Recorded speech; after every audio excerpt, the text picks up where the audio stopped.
Hey, what's up? Anderson here, right from the middle of editing the upcoming video, just to let you know that what you're about to watch is going to be the first part of a split video. I ended up with too much footage. I had to cut it down into two parts. No matter how I edited it, it was just too long, upwards of 50 minutes. So I decided to put all the character building, world building, NPC parts into this video and make it shorter. So this will include a fair amount of setup for things happening in the overworld that will happen to us once we exit this Delph site. And then in the next episode, it's going to be all the action of actually reaching the grave of Etana and finding out what's in there. So for now, this is going to be a short one. This is going to contain setup for our NPCs, for the things happening as the consequences of our actions so far, and I hope you enjoy. Thank you very much. Bye-bye. In a time, before the firstborn, in an era lost to the past, a darkness took shape beneath the stone, deep in the earth, obscure and forever untouched by light. The darkness had no thoughts or wants of its own, only a latent awareness that it was, existing in unquiet slumber, a formless remnant of the world's awakening, before realities were separated. As eons passed and chaos turned to order, other minds, short-lived, burning bright, drifted past its consciousness, like shooting stars across an endless night sky. And in their dreams, the minds of the eternal darkness and the fleeting mortals met and touched. In their fear, it found being. In their terror, it found shape. At last, it had thoughts and wants. The sleeper of untold ages stirred and awakened, and it hungered. Hey, how are you? I'm Anderson, and this is once again Kill 10 Rats plays Ironsworn. Our delve is nearing its end. We have located our objective, and we've made some progress on our vow, which we should probably reflect to begin with. So let us make some progress on the dangerous vow to find the treasure of the sunken grave of Etana and bring it to Saskia. I feel like the next potential milestones are probably to secure the treasure, if there is any, and to escape the depth, and then we are at 8 progress, which puts us in a decent position to try and fulfill our vow once we reach Saskia again. But speaking of Saskia, we have now spent quite a bit of time in here. Shona and Kynan have delved, they've rested, they have slowly progressed through these dark tunnels, trying to not get caught by denizens. So I think we can reasonably assume that they have been here for a while, half a day, maybe longer, and time does not stand still while they're down here. So one thing I'd like to do before we continue is to take stock of all the moving parts that have developed over the last several sessions, even before we move down into this delve site, so we can interpret our outcomes and die rolls better once things now get to a climax in the vow and in the delve, and give us a better idea of what is going on in the overworld as we are down here. So what's happening with the old man, what's happening with Saskia, what's happening with Bastian, just to generate a framework for ourselves to paint us a picture of what awaits us now that we have been disconnected for so long, comparatively, considering all the action happening outside, or maybe not happening. So let's see what we have to work with. I think I want to start off with the old man. I've prepared myself a few cards here to take stock of each and every individual actor that we have encountered that has some kind of bearing on the story here. And that includes the initial prompts that we generated for the actors, as well as anything that we came up with to interpret prompts from the various oracles. So for the old man, I generated his motivation as paying a debt and protecting a person, and we assumed that person to be Etana. So we put him in place as some kind of guardian outside, more like an early warning system really to my mind, because if I consider his position, then he's apparently just a slightly non-threatening old hermit who is up there, and it's easy to dismiss him and ignore him, which is exactly what happened. And if I consider his role in the grand scheme of things, considering there are also the Firstborn connected to this, the Marrow, perhaps even the Atanya who are hanging out somewhere in the vicinity, he's more like an early warning system that once it's triggered, probably sets out to get help. And that's what I want to figure out first and foremost. So going through the characteristics for him, especially since we determined he's resourceful when we first encountered him, I assume that it's likely that he will no longer be up there. He's not dead, he got struck down, and we stepped over him, passed him by, left him lying in the entrance to the cavern.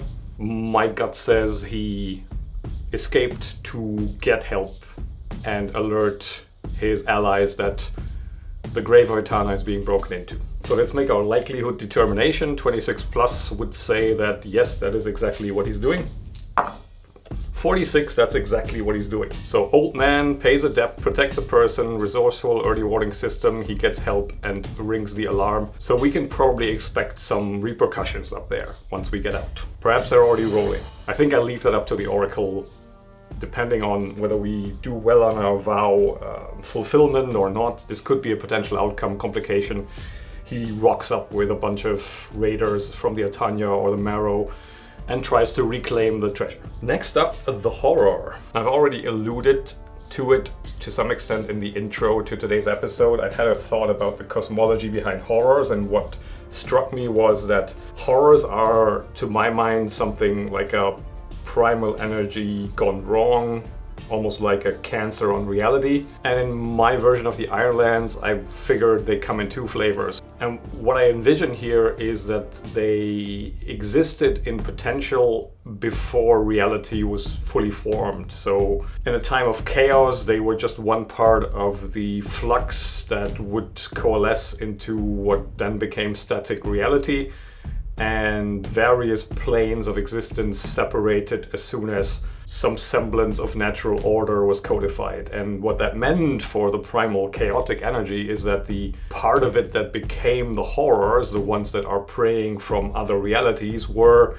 separated at that point. They were torn from the physical plane, cast to their own level of existence, and they have coveted a return to the physical plane ever since, because they are attracted to the consciousness of sentient creatures. They have this urge, this primal urge to interfere, to feed, to spread. And what I also picture is, in the case of the second type, which I feel like our horror is one of, that there were some rare horrors that were never gone. So in a time when reality separated and a boundary was cast up between the plane that the horrors ended up in, or the several planes that the horrors ended up in, some were left behind. They did not make it through the barrier. They were stranded, unformed, and just existing as kind of a negative matter that didn't really have a consciousness at that point, but that existed as a negative potential.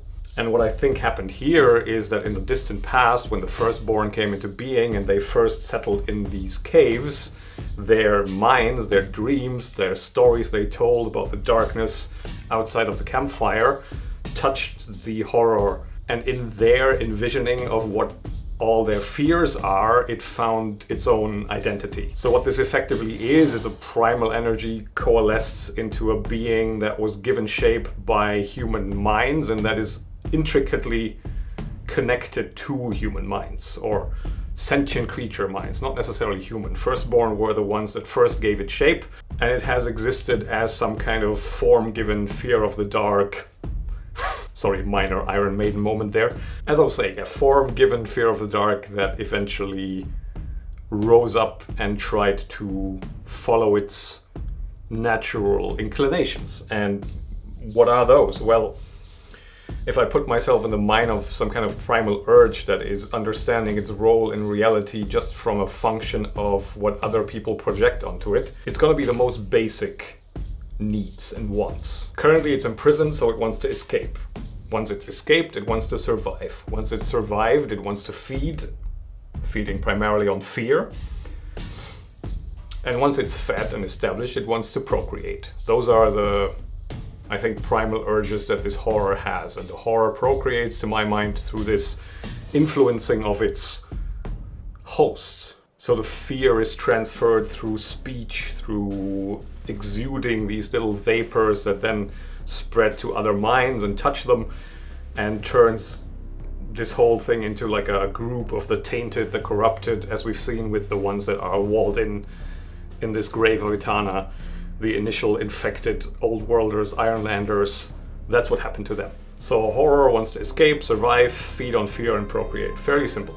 Now, when it comes to Saskia, we already know a fair few things about her, and they have been reinterpreted through several lenses over the past few episodes. She started out as a determined and wild complication to a dice roll, and then kind of took on a life of her own. She wants to enrich herself, but what we also determined is that the past that she shares with Shona is one where she became what she is as a reaction to herself being betrayed, being victimized. Not that that's necessarily anything to excuse, it's more like the enriching itself has a purpose. So it's a protective layer around her where she just lashes out at the world in the sense of never again. And she delights in not being the victim, lashing out, not ever wanting to be in that position again, and this cruelty as an overcompensation is a part of this, the wildness in her nature. One thing I'd like to do is I'd like to give her a second character goal to understand her even better, because I think she's a fairly important character for this first prologue section of our campaign. So I want to give her a secondary character goal. 51, rebel against power. I think that makes a lot of sense. I think she's lost all trust in the power structure of her homeland, of her prior settlement, and she wants to, in the same way she lashes out, also lash out against that. So maybe that's also part of her plan, long-term plan for her banditry, to more like, once she's established a power base strong enough to take over some kind of settlement or attack it or depose some kind of petty king, perhaps even the one that cast her out in the first place. So she does have her motivations that aren't entirely 100% chaotic evil, to put it in D&D terms. So we have Saskia, determined and wild, enrich herself, rebel against power, and we also have Etana.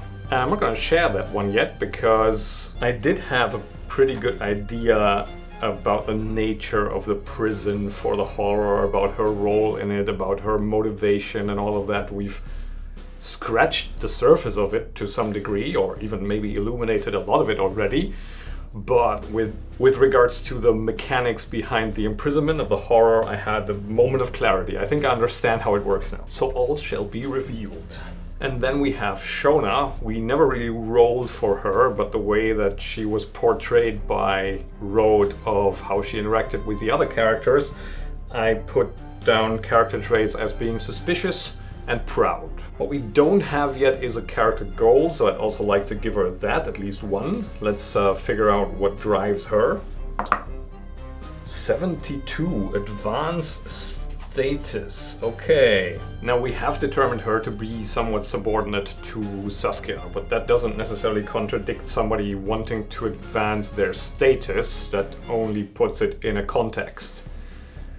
So the way I'm reading this is that she has attached herself to Saskia and still rolls with her because she sees in her the platform to also advance herself, for exactly the same reason that Saskia wants to enrich herself as just a protective armor versus ever being victimized again. So I think that makes sense for Shona. Suspicious and proud, wants to advance her status. I don't have a card for Bastion. I think we understand him well enough, and his needs are very situational at this moment. He wants to free his village. He wants to get rid of these raiders, and whatever other life goals or overarching goals he has are secondary to this immediate goal in front of him. But he is honorable to the degree that he also wants to see Kynan safe, because in his understanding he blames the raiders for what is going on there and not Kynan as the catalyst for it. This would have been, to Bastion's mind, an inevitable development anyway. So he's more of a mind of, well, at least when it happens, we have a capable fighter around here, and it already went better than we could have expected had they just at some point attacked the village without Kynan being there. So Bastion is on board, he's Team Kynan, he just hangs out right now to make sure that nothing untoward happens. Now the one big uncertain factor for me is that marrow we encountered, because that marrow could be anything. In the terms of the dice, he could be a renegade who just hides in here. He could be a priest, he could be a scout, another hermit. We'll just figure out what he is, and maybe he's not even a he, so I think I purposefully not made that too clear in the last episode because I wasn't sure what that marrow was yet, so let's figure out what they are. Then we start with a character roll. 76 warrior. Well, that does work out in a way. What goal do we have for the marrow? 64, protect a person. Well, that is very convenient. So I think we can stop here. We understand now this marrow is an aging warrior who, as a position of honor, takes this hermit role in this ruin, because the marrow still remember what this place is originally about. They still hold up their part of the deal. He's the early warning system that is a corresponding role to the old man outside. And who knows, like if we assume that Stone Ridge maybe came later, that this settlement wasn't even the one that the original Ironlanders founded when they woke up the horror here, maybe our old man out there is even part of the original Old Worlders that settled here. Maybe he's really old and has found some way to sustain himself through a very long life. So here's our marrow, they're a warrior, they want to protect a person. Good, I think we're all set. We have our pieces in place. We can assume that probably both the escaped marrow and the old man are putting things in motion out there, and that we're not going to get away scot-free from having breached this delve site now.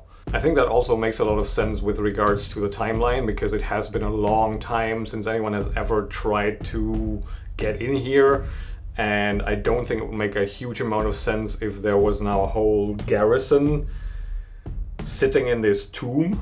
So I find it a lot more palatable to the narrative that there's just these two hermits that both act as some kind of early warning system, and then they make their respective escapes and go and fetch help from their respective contacts, whoever they may be.